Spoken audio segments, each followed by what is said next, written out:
இந்த மாதிரி நம்ம கர்மா குறையணும்னு நம்ம இந்த மாதிரி யோக முறை, இந்த மாதிரி பயிற்சியை நம்ம செய்யும்போது, அதுக்கும் நம்ம வீட்ல சப்போர்ட் பண்றது இல்ல குருஜி. எஸ்பெஷலி விமென்ஸ பத்தி உங்களுக்கு தெரியும்னு நினைக்கிறேன். அந்த மாதிரி போனாலும் வந்து நம்ம தப்பா போயிடுறோம். நம்ம வேற வழியில போயிடுறோம். நம்மளுக்கு இதுதான் தெளிதல்னு புரியுது.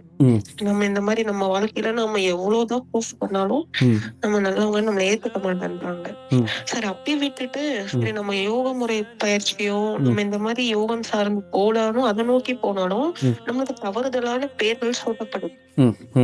ஐ மீன் இவ வந்து எதையோ பார்த்து போயிட்டு இருக்கா, இவ இதையேதான் பண்ணிட்டு இருக்கா அப்படின்னு பெண்களை பொறுத்தவரைக்கும் எஸ்பெஷலி ரொம்ப பிளேம் பண்றாங்க.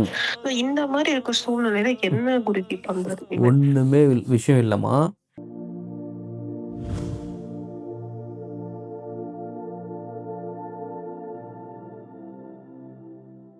எந்த ஒரு ஆன்மா கர்ம வினை கம்ப்ளீட்டா குறைஞ்சிக்கிட்டு அடுத்த ஸ்டேஜ் இறைநிலைக்கு போகணும் அப்படின்ட்டு விருப்பப்படுதோ அது ஆட்டோமேட்டிக்கா நீங்க கிடையாது, இறைவன் நகர்த்தி விடுறதுதான். இப்ப நீங்க எனக்கு கால் பண்ணிருக்கீங்க, இந்த எண்ணமும் இந்த சிந்தனையும் கிட்டத்தட்ட தமிழ்நாட்டுல 7.5-8 கோடி பேர் இருக்காங்க. எல்லாருக்குமே அந்த எண்ணம் வந்துருச்சா? யோகம் பண்ணணும், பயிற்சி பண்ணணும், நம்ம மோட்ச முக்தி அடையணும், பேரின்பத்திற்கு போகணும், மரணமில்லா பெழுவாருக்கு போகணும் அப்படின்ற எண்ணம் எல்லாருக்கும் வந்துருச்சா?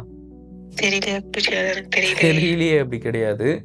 எந்தெந்த ஆன்மா அந்தந்த நேரத்துக்கு போகணுமோ அதுக்கு மட்டும்தான் ஆன்மீகத்துல நாட்டம் இருக்கும். உன்னை இழிவா பேசுறவங்க எல்லாம் 30வது பிறப்பு 40வது பிறப்புல தான் இருப்பாங்க.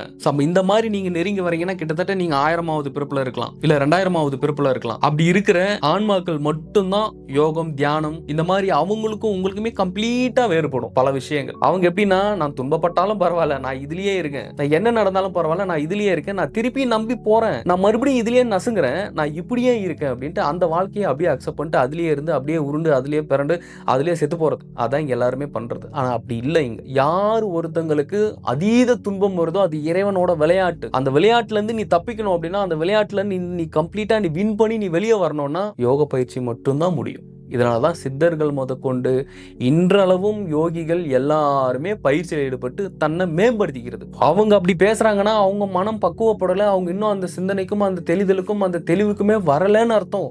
அவங்க அக்செப்ட் பண்ணலன்னா நீங்க அதெல்லாம் பார்த்துக்கிட்டு இருக்க கூடாது, அது உங்களையே சேர்த்து கொண்டு போயிடும். அதான் மாயை. ஆனா எப்பேற்பட்டவங்களா இருந்தாலும் சரி, முடிஞ்ச அளவுக்கு ஒரு நாளைக்கு ஒரு 1/2 மணி நேரம் ஆச்சு உங்களால உட்காந்து பயிற்சிகள் பண்ண முடியுமா? பேசுறவங்க 1008 பேசட்டும், அதெல்லாம் நீங்க எடுத்துக்கவே கூடாது. புரியுதுங்களா? அதுக்கு இறைவன் பதில் சொல்லிப்பாரு. அதெல்லாம் நீங்க எடுத்துக்கிட்டு நீங்க பயிற்சிகள் எல்லாம் பண்ணாமலாம் இருக்கக்கூடாது, பயிற்சிகள் பண்ணணும். அவங்களுக்கு இது சொன்னாலும் புரியாது, புரியுற மனநிலையிலே இல்லை அப்படின்னா யாரும் ஒன்றும் பண்ண முடியாது. ஃபார் எக்ஸாம்பிள் இப்போ நம்ம பேசிக்கிட்டு இருக்கோமா, இங்க ரெக்கார்ட் ஆயிட்டு இருக்கு, இதை நான் போஸ்ட் பண்ணாலே என்ன கமெண்ட் பண்ணவே நிறைய பேர் இருக்காங்க. இந்த உடல்ல இருந்து ஆன்மா வெளியே போகும், வெளியே போகும்போது ஐயோ அம்மானு கதறும். அந்த கதறும் பொழுதுதான் இந்த மாதிரி நிறைய பேர், நிறைய யோகிகள் நிறைய பேருக்கு சொல்லிட்டு இருந்தாங்களேப்பா, நம்ம அப்ப கேட்கலையே, அவங்க எல்லாம் சொல்றது உண்மைதான்ட்டு அன்னைக்கு புரியும், இன்னைக்கு அது வரைக்கும் புரியாது. புரிஞ்சவன் இங்க தப்பிச்சுக்கிறான், புரியாதவன் இந்த மாயையிலேயே சிக்கி இங்கேயே கிடக்குறான். இவ்வளவுதான் வித்தியாசம். புரியுதம்மா? சொல்லு. இப்ப அந்த மாதிரி சூழ்நிலையில இருந்து நான் வெளியே வரணும் முழுமையா, எனக்கு அந்த ஃபேமிலி டிஸ்டர்பன்ஸ் கூட இருக்கக்கூடாது, நான் நிம்மதியா என்னோட ரொட்டீன் செய்யணும், என்னோட ஃப்ரீடம்க்கு நான் இருக்கணும் அப்படின்னா அது சாத்தியமாகும் இந்த காலகட்டத்தில்?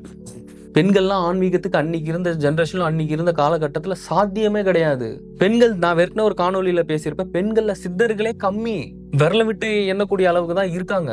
நான் திரும்பவும் சொல்றேன், ஒரு ஆண்களை விட பெண்கள் தான் எளிமையாக மோட்ச முக்தி அடைஞ்சு இறைநிலை அடைஞ்சு போக முடியும். அதனால்தான் பெண் தெய்வங்கள் அதிகம், ஆண் தெய்வங்கள் குறைவு. புரியுதுங்களா நான் சொல்றது?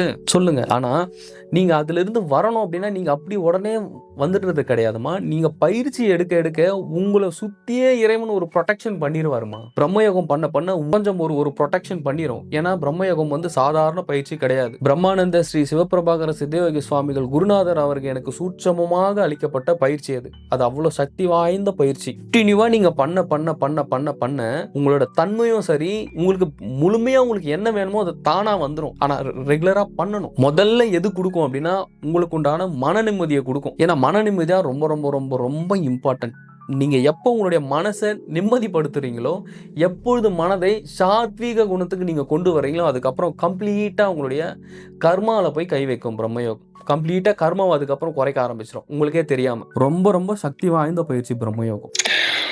இப்ப நீங்க சொன்ன கான்செப்ட் படி நீங்க என்கிட்ட இப்ப சொன்னீங்க குருஜி பேசும்போது, இந்த மாதிரி எல்லா விஷயங்களுமே வந்து ஆல்ரெடி டிஃபால்ட்டா இருக்கு.